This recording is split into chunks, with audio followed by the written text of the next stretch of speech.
ಭಾಷಾ ಚಟುವಟಿಕೆ. ಕೊಟ್ಟಿರುವ ಗಾದೆಗಳ ಅರ್ಥವನ್ನು ವಿವರಿಸಿ ಬರೆಯಿರಿ.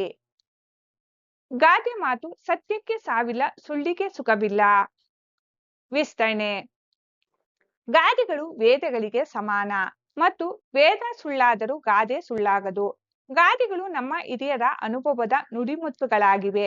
ಈ ಗಾದೆಯು ಸತ್ಯ ಮತ್ತು ಅಸತ್ಯಗಳ ಮಹತ್ವ ಹಾಗೂ ಅವುಗಳ ಅಂತಿಮ ಫಲಿತಾಂಶವನ್ನು ತಿಳಿಸುತ್ತದೆ.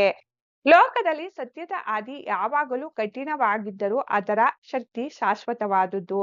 ಸತ್ಯವನ್ನು ನುಡಿಯುವವನಿಗೆ ಆರಂಭದಲ್ಲಿ ಕಷ್ಟಗಳು ಎದುರಾಗಬಹುದು, ಆದರೆ ಅಂತಿಮವಾಗಿ ಸತ್ಯವೇ ಜಯ ಸಾಧಿಸುತ್ತದೆ. ಸತ್ಯಕ್ಕೆ ಎಂದಿಗೂ ಅಳಿವು ಅಥವಾ ಸಾವಿರುವುದಿಲ್ಲ. ಇದಕ್ಕೆ ಸತ್ಯ ಹರಿಶ್ಚಂದ್ರನ ಜೀವನವೇ ಅತ್ಯುತ್ತಮ ಉದಾಹರಣೆ. ಆದರೆ ಸುಳ್ಳುಗಾರ ತಾತ್ಕಾಲಿಕವಾಗಿ ಲಾಭ ಅಥವಾ ಸಂತೋಷವನ್ನು ಪಡೆದರೂ ಆ ಸುಳ್ಳಿನಿಂದ ಸಿಗುವ ಸುಖವು ಕೇವಲ ಕ್ಷಣಿಕವಾಗಿರುತ್ತದೆ. ಒಂದು ಸುಳ್ಳನ್ನು ಮುಚ್ಚಿಡಲು 100 ಸುಳ್ಳುಗಳನ್ನು ಹೇಳಬೇಕಾಗುತ್ತದೆ.